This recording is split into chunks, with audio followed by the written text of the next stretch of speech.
കായംകുളം കുറ്റിത്തെരുവ് ഖാദിരിയ മസ്ജിദ് സൗഹാർദ്ദ കൂട്ടായ്മയുടെ നേതൃത്വത്തിൽ മാനവ സൗഹൃദ സംഗമവും സമൂഹ നോമ്പുതുറയും നടത്തി. യു പ്രതിഭ MLA ഉദ്ഘാടനം ചെയ്തു. കായംകുളം കുറ്റിത്തെരുവ് ഖാദിരിയ മസ്ജിദ് സൗഹാർദ്ദ കൂട്ടായ്മയുടെ നേതൃത്വത്തിൽ മാനവ സൗഹാർദ്ദ സംഗമവും സമൂഹ നോമ്പുതുറയും സംഘടിപ്പിച്ചു. അഡ്വക്കേറ്റ് യു പ്രതിഭ MLA ഉദ്ഘാടനം നിർവഹിച്ചു.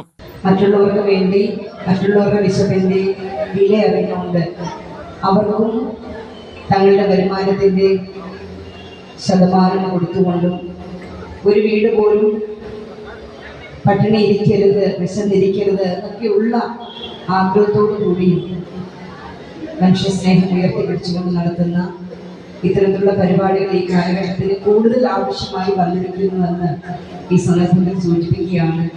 നമുക്കറിയാം, ലോകരാഷ്ട്രങ്ങൾ തമ്മിൽ അനാവശ്യമായ സ്വാർത്ഥതയുടെ പേരിൽ, യുദ്ധവരയുടെ പേരിൽ മനുഷ്യക്കുരുതി നടത്തുമ്പോൾ എന്തിനു വേണ്ടിയിട്ടാണ് ഇതൊക്കെ അവർ ചെയ്യുന്നത് എന്ന് ചോദിച്ചാൽ തികച്ചും സ്വാർത്ഥ താല്പര്യത്തിന് വേണ്ടിയിട്ടാണ് എന്നുള്ള ഉത്തരത്തിന് അധിക ദൂരവും യാത്ര ചെയ്യേണ്ടതില്ല ആലോചിച്ചാൽ.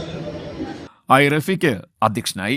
മുഹമ്മദ് സിയ സ്വാഗതം പറഞ്ഞു. കൃഷ്ണപുരം ഗ്രാമപഞ്ചായത്ത് പ്രസിഡന്റ് ജെസ്സി കോശി മുഖ്യപ്രഭാഷണം നടത്തി. മാനവ സൗഹാർദ്ദ സന്ദേശം കുറ്റിത്തെരുവ് മുസ്ലിം ജമാഅത്ത് ചീഫ് ഇമാം PK ജലാലുദ്ദീൻ മൗലവി, സാമൂഹ്യ പ്രവർത്തകൻ ഫാദർ ജോർജ് പെരുന്തോട്ടത്ത്, ജയകൃഷ്ണൻ ഫോധായിനി എന്നിവർ ചേർന്ന് നൽകി.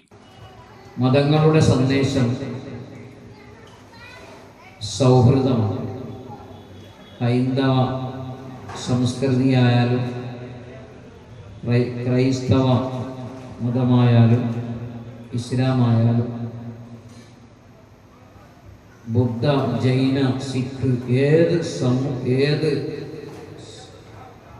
മതങ്ങളായാലും മതങ്ങളുടെയെല്ലാം സന്ദേശം മനുഷ്യനാക്കുക എന്നതാണ്. ലോകത്ത് കഴിഞ്ഞുപോയ എല്ലാ മതങ്ങളും മനുഷ്യനെ മാനിച്ചിരുന്നു എന്നത് മതം പഠിച്ചവർക്ക് ബോധ്യപ്പെടും.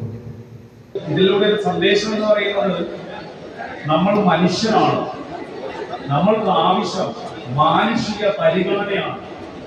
ഒരു മനുഷ്യന്റെ മൂലധർമ്മത്തിൽ മനുഷ്യത്വം, കരുണ, സ്നേഹം, വാത്സല്യം ഇത് ചേരുന്നതാണ് മനുഷ്യൻ എന്ന് കാണിച്ചു കൊടുക്കുന്ന ഒരു കൂട്ടായ ഒരു സന്ദേശമാണ് ഇത് നമുക്ക് പ്രദാനം ചെയ്യുന്നത്. കുറ്റിത്തെരുവ് മുസ്ലിം ജമാഅത്ത് പ്രസിഡന്റ് അബ്ദുൾ ഷുക്കൂർ, കൃഷ്ണപുരം ഗ്രാമപഞ്ചായത്ത് 3-ാം വാർഡംഗം ബീന പ്രസാദ്, 1-ാം വാർഡംഗം ശ്രീദേവി ഓമനക്കുട്ടൻ എന്നിവർ ആശംസാ പ്രസംഗം നടത്തി. സാദിഖ് ഇടയിലെ പറമ്പിൽ, അനീസ് വാഹിദ്, നിഷാദ് മാമൂട്ടിൽ, അസിം കറുകത്തറയിൽ, ഷിബു ബദർ, നിസാം അളിയൻസ്, അൻവർ അളിയൻസ്, അഫ്സൽ, ഫാസിൽ പൂക്കുഞ്ഞ്, സത്താർ KS, സുനീർ എന്നിവർ നേതൃത്വം നൽകി. അഡ്വക്കേറ്റ് അൻഷ നന്ദി പറഞ്ഞു. CDN news, Kayamkulam.